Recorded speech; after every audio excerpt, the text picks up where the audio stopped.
Le débat sur le consentement au cœur de la législation française sur le viol.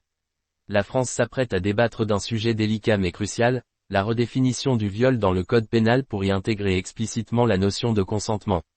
Une proposition de loi déposée par le groupe parlementaire de la France Insoumise, LFI, sera examinée cette semaine à l'Assemblée nationale, ravivant un débat qui divise les juristes, les politiques et les militants des droits des femmes.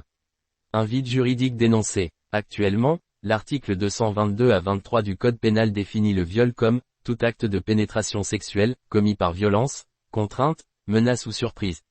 Cependant, cette définition n'évoque pas directement le consentement, ce qui pose problème, selon plusieurs associations féministes. L'absence explicite de consentement dans la loi conduit à des situations où la victime doit prouver qu'elle a résisté, ce qui est inacceptable, déplore Anne-Cécile Maillefer, présidente de la Fondation des femmes. Pour les défenseurs de la proposition de loi, introduire la notion de consentement serait un moyen de mettre en conformité le droit français avec la Convention d'Istanbul, ratifiée par la France en 2014. Ce traité européen insiste sur le fait que l'absence de consentement doit être au centre de la définition du viol. Des divergences sur les implications. Cependant, l'idée ne fait pas l'unanimité.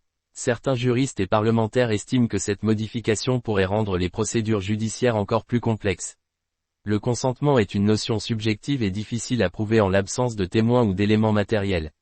Cela risque de fragiliser les dossiers, au lieu de les renforcer, explique maître Isabelle Steyer, avocate spécialisée dans les violences sexuelles. D'autres craignent un effet contre-productif. Déplacer le débat sur le consentement pourrait conduire à exiger des victimes qu'elles prouvent leur non-consentement, ce qui serait un véritable retour en arrière, alerte un député du groupe Les Républicains, opposé à la réforme. Un soutien politique en hausse. Malgré les critiques, la proposition bénéficie d'un soutien croissant au sein du gouvernement. Le président Emmanuel Macron, souvent critiqué pour son attentisme sur les questions de violence sexuelle, s'est récemment dit favorable à cette évolution législative. Il s'agit de protéger davantage les victimes et de clarifier notre droit, a-t-il déclaré lors d'un discours devant des associations féministes le mois dernier.